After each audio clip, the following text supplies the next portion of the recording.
All right, today we're talking about a point that I think that every single person I know has felt at some point, and that is the idea that food is good or bad.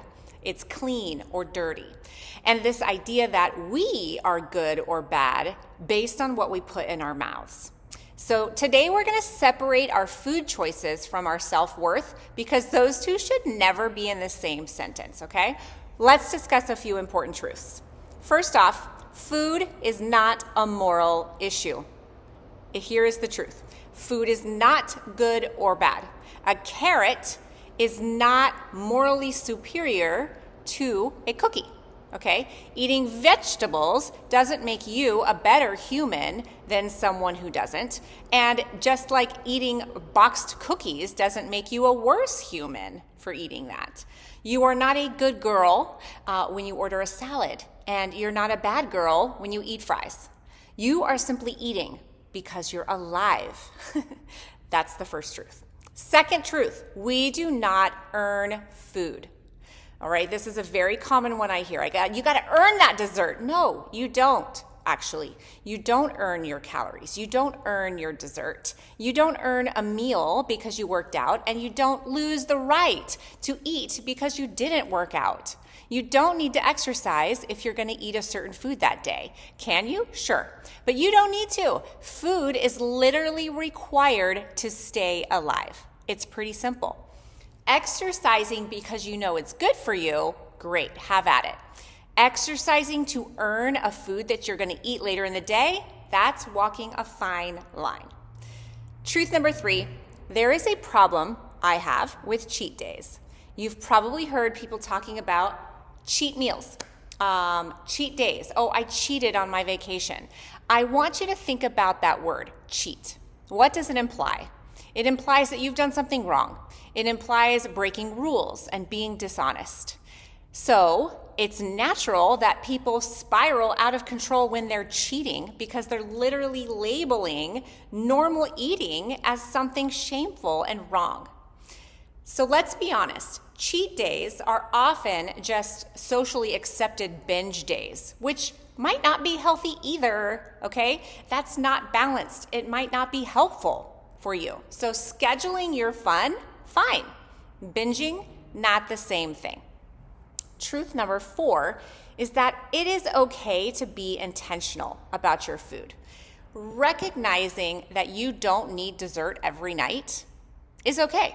Recognizing you don't need alcohol to end your evening or on every weekend or every time you go out, that's okay. That doesn't mean you're restrictive or disordered, okay? That's actually being proactive about your health.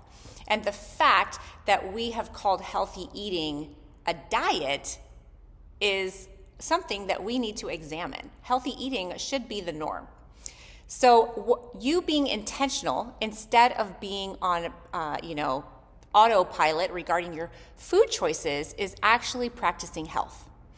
A great way to approach food is to actually choose the food that you're eating. When I say choose, I mean think about whether or not you want the food that is in front of you before you just automatically put something in your mouth. If you want to eat what's in front of you, then eat it, savor it, enjoy the bite, enjoy the experience. But if you don't, if it's not really appealing to you, then move on and forget about it because it makes the whole experience of eating so much more enjoyable. And truth number 5 is knowing yourself is part of your health journey. Some people know that certain foods are a lot harder for them to stop eating once they start. This is my husband and sweets. He doesn't eat them very much because he knows that is a weakness for him. A different example for me, nacho cheese Doritos. I don't eat just 11 chips, whatever the serving size is. It's something ridiculous like 11. I eat half the bag or more, so I don't keep those on hand. Choosing not to keep those foods around is not weird. It's proactive. It's protective. Just like someone in recovery from alcohol might not want to keep wine around in their house. Totally fine. That isn't fear, that's wisdom. That is drawing a healthy boundary that's going to set you up for success. All right, last truth. Your relationship with food is long-term. Newsflash, your relationship with food did not start last year. It started in your childhood. It started with family rules, family traditions, school lunch conversations, magazines, diets, cultures, holidays, comfort food, being sick. All of that is enmeshed in our relationship with food.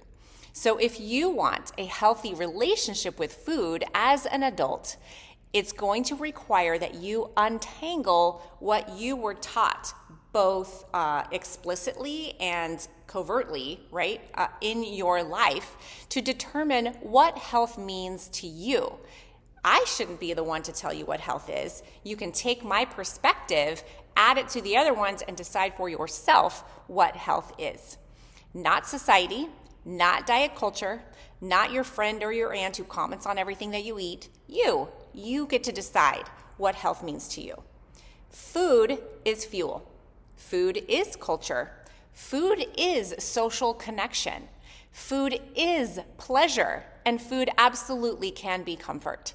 Food is all of those things, but food is not a moral test. You do not need permission to eat anything. You do not need punishment after eating anything. And you don't need to earn eating anything either. You need to eat. So eat intentionally and eat well. Next week, we'll be talking about what healthy food even is. So if this conversation is curious to you, then tune in and maybe share this with someone else who might want to chime in.